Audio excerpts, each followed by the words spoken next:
¿Te han dicho que necesitas una resonancia magnética para saber lo que tienes en tu espalda?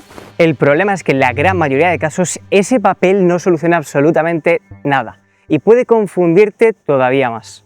La mayoría de personas piensan que si en su resonancia aparece una hernia o un desgaste, en esa resonancia aparece automáticamente el origen del dolor.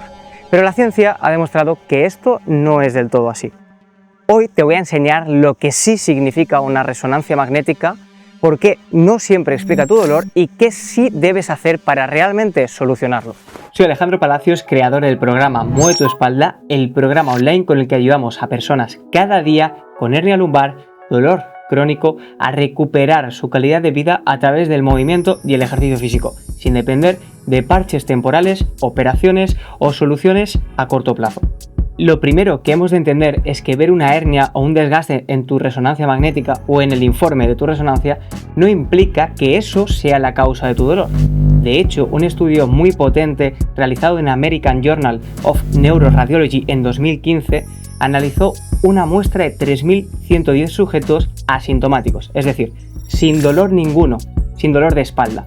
Revisaron sus resonancias magnéticas y comprobaron cuántos de ellos tenían cambios degenerativos. Y los resultados fueron muy claros. En personas a partir de los 30 años sin ningún tipo de dolor, ya habían un 52% de signos degenerativos y un 40% de ellos presentaban alguna protusión discal. Incluso personas a partir de 50 años ya habían demostrado algunos signos de hernia discal completa, concretamente un 7% de ellos. Pero recordemos que estamos hablando de personas sin dolor alguno. Esto demuestra que encontrar una hernia discal en tu resonancia magnética no es un hallazgo ni mucho menos raro, ni es una sentencia, ni mucho menos. Simplemente es algo que puede que estuviera ahí, pero uno no se hace una resonancia hasta que no le duele algo. Como has visto, es algo muy frecuente en gente incluso sin síntomas. Pero esto no solo pasa en la espalda. En 2011 se examinaron hombros asintomáticos, sin ningún tipo de dolor, y se vio que aproximadamente el 30% de esos hombros tenían roturas parciales del manguito de los rotadores. Además, en rodilla, en 2012, se vio que el 60% de pacientes asintomáticos tenían signos de artrosis. Además, tenemos otro problema, la subjetividad del diagnóstico. Un estudio publicado en The Spine Journal analizó a una persona con dolor lumbar temprano cuando se realizó 10 resonancias en 10 centros diferentes en un plazo de 3 semanas. El resultado: ningún informe coincidió y esta persona recibió un total de 49 diagnósticos diferentes. Es decir, lo que diga tu resonancia depende de quién lo lea y de cómo lo interprete. Y ojo que quizás piensas que estoy de pero realizarse una resonancia magnética puede llegar a ser incluso perjudicial. Y es que un análisis observacional analizó una muestra de 555 trabajadores con dolor lumbar agudo. Se dividió esa muestra en dos grupos. Parte de ese grupo se hizo resonancia magnética temprana y otra parte de ese grupo no se hizo ninguna resonancia magnética.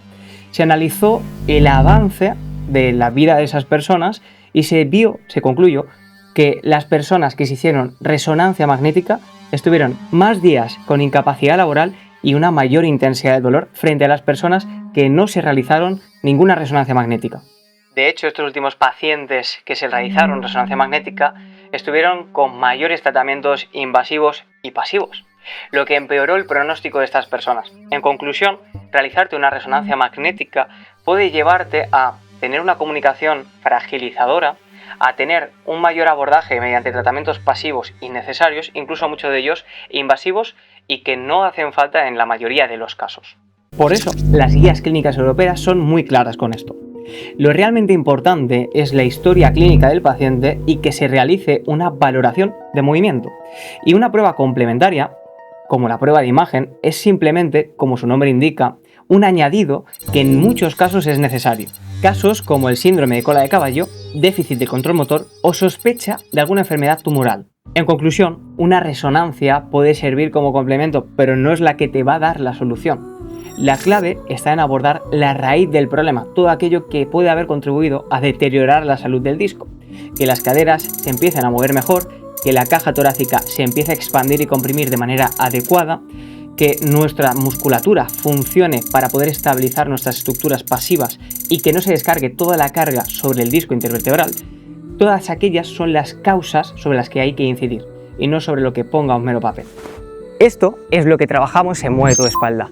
No tratamos una imagen, sino a una persona con un contexto. Y lo hacemos a través de dos pilares.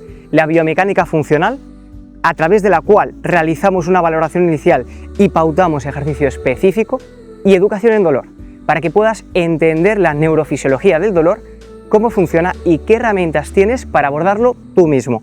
Esto fue precisamente lo que le pasó a Juan. Llegó a mí con múltiples diagnósticos: hernias, degeneraciones, desgastes, artrosis, escoliosis, pero lo que de verdad marcó la diferencia fue enfocarnos única y exclusivamente en las causas reales de su dolor. Gracias a ello, Juan, que no podía caminar ni 5 minutos, a día de hoy camina más de 15.000 pasos sin dolor y ha recuperado muchísima movilidad. Si a ti también te gustaría empezar este proceso, he preparado una guía gratuita con los ejercicios que siguió Juan paso a paso al principio de su recuperación. Si quieres recibirlo, simplemente comenta la palabra guía aquí abajo y te lo enviaré encantado por mensaje privado hoy mismo.